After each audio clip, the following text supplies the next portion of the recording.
Good afternoon and welcome to Spectrum Television News at 12. I am Uyai Imam, come to you live from Uyo. Let's take a look at the headlines. Federal government denies rumor of WAEC NECO cancellation. Senator Natasha not to resume on Tuesday, July 22nd. Plus, Japan's Prime Minister Ishiba vows to stay in office despite election loss. We'll bring you details of these stories and more in a moment.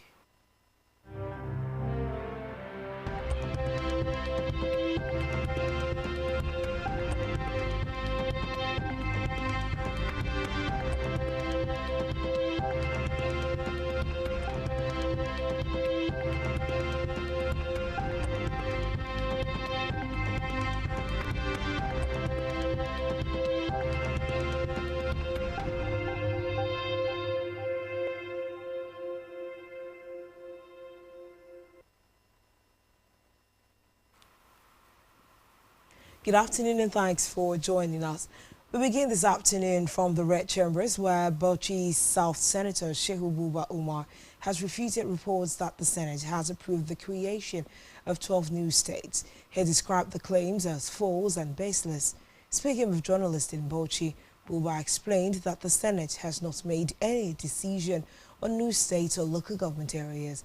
He said what the Senate has done is to organize public hearings in different parts of the country to gather suggestions from citizens as part of the review of the 1999 Constitution, noting that the suggestions include requests for creating new states and local government. According to him, the committees handling these hearings have not yet submitted any final report to the National Assembly, and the lawmakers have not met to discuss or approve the creation of any new state or local government. The senator advised Nigerians to ignore the viral news, which falsely claimed that 12 new states had been approved. Meanwhile, the Senate has asked Kogi Central Senator Natasha to stay away from its proceedings, saying the suspended lawmaker cannot resume yet. In a statement, Senate spokesperson Yemi Adamodu insisted that there was no subsisting court order mandating the Senate to recall the lawmaker before the expiration of her suspension. Recall that Senator Akpotudwagan was suspended in March 2025 for violating Senate rules after a seat arrangement brawl with Senate President Godswill Akpabio, whom she accused of sexual misconduct, an allegation Akpabio denied. Recently, the suspended lawmaker, who relied on a recent judgment delivered by Justice Binta Nyako of the Federal High Court, Abuja, vowed to resume Senate proceedings on Tuesday, July 22nd, 2025. However, the Senate spokesman argued that the judgment did not contain any positive or mandatory order directing the Senate to recall Senator Akpotudwagan before the end of her suspension. He urged Senator Natasha to refrain from any attempt to storm the Senate next Tuesday under a false pretext, as doing so would not only be premature but also undermine the Senate's dignity and violate due process. According to him, the Senate will, at the appropriate time, consider the advisory opinion of the court on both amending the standing orders of the Senate and her recall, and communicate the same to Senator Akpotudwagan. Away from that, the federal government, through the Ministry of Education, has denied planning to cancel the 2025 WAEC and NECO examinations. This was contained in a statement by the Director of Press in Abuja. She said it was necessary that the ministry categorically distance itself from the fake news and clarify to the general public. According to her, the 2025 WAEC examinations have been successfully concluded, with only a few isolated incidents of malpractice reported, all of which were promptly addressed by the relevant authorities. She added that the ministry had not received any official communication or report from WAEC, NECO, or any examination body regarding in either of its examinations. Bariwa explained that the ministry remains fully committed to upholding the integrity, credibility, and orderly conduct of all public examinations and would continue working closely with examination bodies to strengthen monitoring and enforcement mechanisms. On security matters, the Inspector General of Police IGP Kayode Igbetoku has reiterated the commitment of the Nigeria Police Force under his leadership to combating all forms of violent crimes, particularly kidnapping across the country. This assurance, according to a statement by the Force Public Relations Officer Olumuyiwa Adejobi, follows the successful outcomes of well-coordinated and intelligence-driven operations carried out by police operatives in Enugu and Ogun states. The operations reportedly led to the rescue of 4 kidnapped victims, the neutralization of 3 armed suspects, the arrest of multiple others, and the recovery of ransom money, firearms, and other incriminating exhibits. The IGP commended the bravery and professionalism of the operatives involved in the successful operations, noting that the operations reflect the strategic shift under the current leadership of the force towards proactive, technology-driven, and intelligence-led policing. He assured citizens that the Nigeria Police Force remains fully committed to dismantling criminal syndicates across all regions and restoring public confidence in national security. Elsewhere, the Nigeria Customs Service (NCS) has recorded a major breakthrough in its ongoing anti-smuggling operations, seizing contraband goods and petroleum products valued at over 1.84 billion naira, destined for smuggling in the Benin Republic. The coordinated operations, which covered several southwestern states under Zone A jurisdiction, led to the intercept range of prohibited items and the disruption of an illegal fuel export ring. 9 suspects were arrested in connection with the seizures. Comptroller General of Customs Bashi Adewale Adeniyi disclosed these details during a press briefing at the Federal Operations Unit FOU Zone A headquarters in Ikeja, Lagos. Adeniyi revealed that the FOU carried out 100. So Adeniyi, the duty paid value of all intercepted items stood at 1.78 billion naira.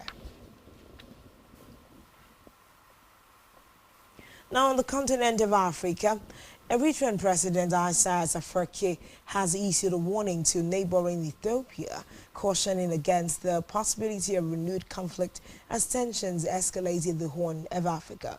Relations between the two countries, the Eritrean government, the latest strain in ties stems from Ethiopia's renewed focus on securing access to a seaport, a long-standing strategic objective for the landlocked country.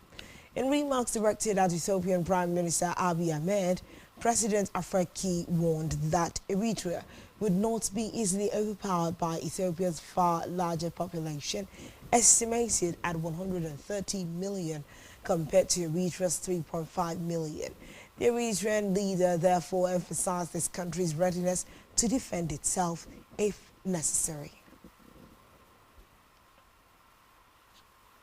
Still in Africa, a long-awaited breeze of hope is emerging in the Eastern Democratic Republic of the Congo after years of violence and the displacement of countless civilians.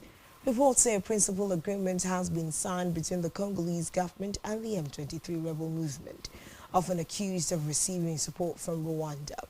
The accord, signed in Doha under the mediation of Qatar, commits both parties to protecting civilians while fully respecting the territorial sovereignty of the DRC.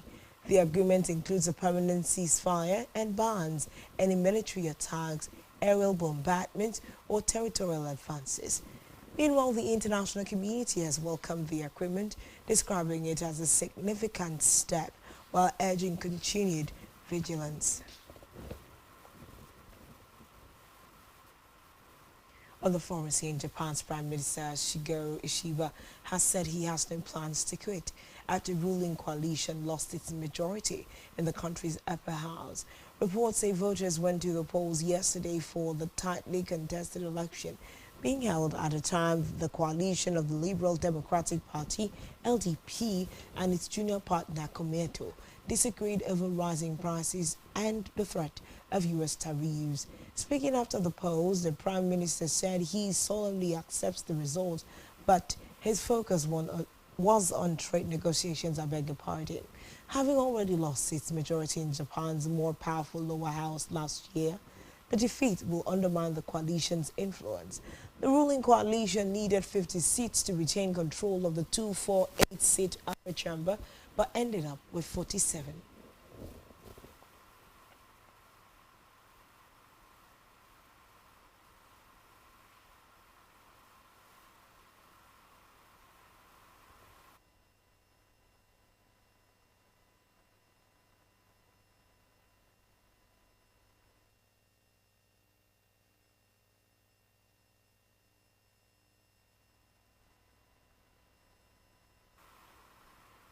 Still on the foreign scene, Israeli forces have launched a ground and air assault on the city of Deir al-Balah in central Gaza. Reports say the Israeli operation began today as tanks and military vehicles pushed into the city under heavy artillery and air cover. Recall that Israel did not launch a ground offensive there during its 21-month war against Hamas. The area is packed with thousands of displaced people from Rafah and Khan Yunis in southern Gaza. Still to come in the news. Rashford cleared to complete Barcelona loan move. Stay tuned for details of this and more in a moment.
Welcome back and thanks for staying tuned. We'll bring you the concluding part of the news this hour. In business, the federal government, through the Ministry of Science, Technology and Innovation, has partnered with key regulatory bodies and tectonics engineering consults to overhaul Nigeria's construction sector and address long-standing challenges such as structural failures, skills gaps, and regulatory inefficiencies. In a statement, the Federal Ministry of Science, Technology and Innovation, in partnership with top regulatory agencies, the Council for the Regulation of Engineering in Nigeria, the Council of Nigerian Mining Engineers and Geoscientists, the Council of Registered Builders of Nigeria, and private sector partner Tectonic Engineering Consults signed a Memorandum of Understanding in Abuja. The Minister of Science, Technology and Innovation, Uche Naji, stated that the collaboration reflects the ministry's commitment to using science, technology and innovation as tools for national development. It stated that the Memorandum of Understanding sets out a comprehensive collaborative framework aimed at transforming Nigeria's construction sector. Still in business, Naira closed to the week weaker than the previous one as it depreciated by 0.14% week on week to settle at 1,532 Naira per dollar at the Nigerian foreign exchange market. The weakening came despite the Naira rebounding to a 4-month high on the first trading day to close at 1,518 Naira per dollar. Reports say during the past week, the highest amount that the Naira traded was for 1,538 Naira per dollar and the lowest was 1,515 Naira per dollar on the NFEM market. At the parallel market, the currency closed trading within the band of 1,535 Naira per dollar and 1,544 Naira per dollar. On our health news, as the 21-day ultimatum issued to the federal government draws to a close July 23rd, the Nigerian Medical Association has warned it will ground medical services nationwide if the government fails to meet its demands. Its president, Professor Bola Audu, who confirmed this in an interview, noted that the association was prepared to take decisive action should the government fail to respond adequately to its demands. Professor Audu stressed that the association's demands were critical to the survival of Nigeria's healthcare system and the welfare of medical professionals across the country.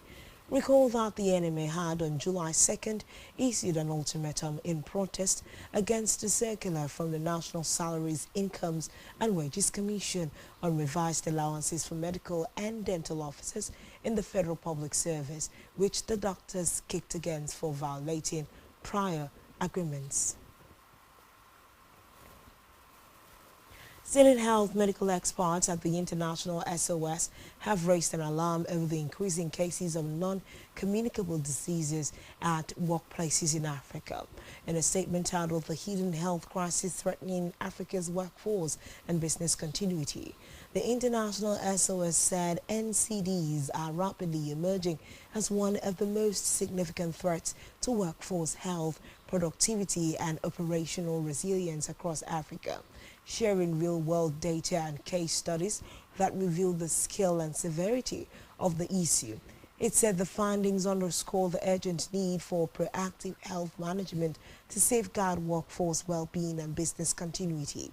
It highlighted that Nigeria presents another concerning picture, adding that despite a youthful population, NCDs are increasingly prevalent in the age brackets between 20 and 45. Now to sports news, where Manchester United forward Marcus Rashford is in Spain to complete a season-long loan move to Barcelona.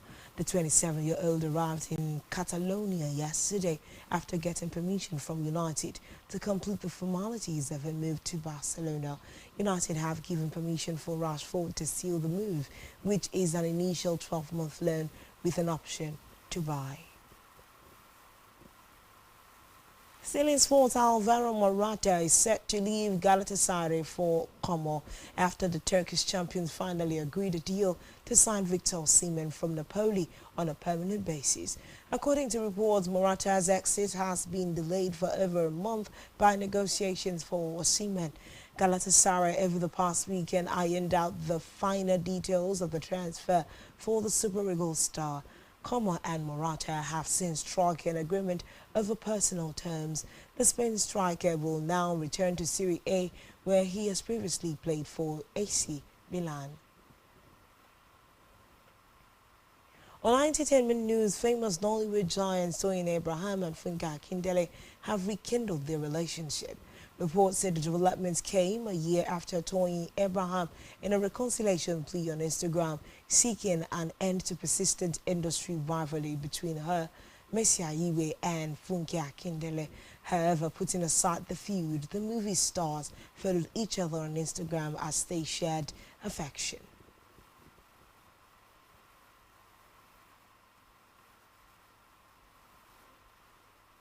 And that's all we have on this news bulletin. Do well to follow us on social media. Subscribe to our YouTube channel, all of which you can find on our website, spectrumtvlive.ng. Do well to subscribe to our YouTube channel. This has been Spectrum Television News at 12. I am Uyai, and ma'am, thanks for watching. Enjoy the rest of your day. Good afternoon.